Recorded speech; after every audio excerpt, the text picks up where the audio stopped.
আচ্ছা বল, আমার মতো সেলিব্রিটির সাথে ভিডিও করে কেমন লাগলো? গালাগাল তো দিতে পারবো না। খুব ভালো লেগেছে, খুব ভালো, বিশাল ভালো। আর আজকের কন্টেন্ট কি? আন্ডারওয়ার্ল্ড। আমি উচ্চারণ করতে পারবো না, বলতেও পারবো না। অর্জুন কাপুর, একটা অর্জুন কাপুর মার্কা ভিডিও আসছে, দেখো ভালো লাগবে। हाँ हाँ हाँ हो अंडरवर्ल्ड में जिक्र यारा के नाम का।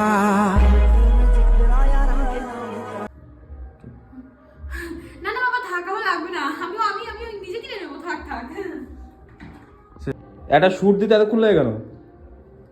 আর এটা কি করবো? তুই আর চিল্লাস? আমি চিল্লাই? হ্যাঁ তুই চিল্লাস, হাট। কিছু বলার নাই, মানে একটা শুট দিতেই না করে 10 মিনিট 15 মিনিট লেগে গেছে, এরও বেশি। মানে কি বলবো আর আর আমার চোখ এখনো ঠিক হয়নি। এরপরে মানে আমাদের এই যে শুটটা কমপ্লিট হলো, এরপরে থেকে আমার চোখটা ঠিক হয়ে যাবে। সাবান দিয়ে ডলবি, সামান দিয়ে দেবো। ঘষে স্কচ ব্রাইট দিয়ে এরকম করে ডলবি, এরকম করে চোখ। আচ্ছা চল তাহলে আমরা বেরোই এখন। চল। এই যে ভিডিও করে বাড়ি যাচ্ছি, তারপরে এই যে গাড়ি লিক বাইকটা দেখাস না, লিক হয়ে গেল। বাইকটা দেখাস না। কেন, ভাঙাচোরা বাইক তাই? রেপুটেশন নষ্ট হবে? যা আছে তাই অনেক, অনেকের কাছে তো তাও নেই। বাবা ডায়লগ। গাইস তাহলে আজকে এই অবধি থাক, কালকে আবার নতুন কিছু নিয়ে চলে আসবো আবার। টাটা।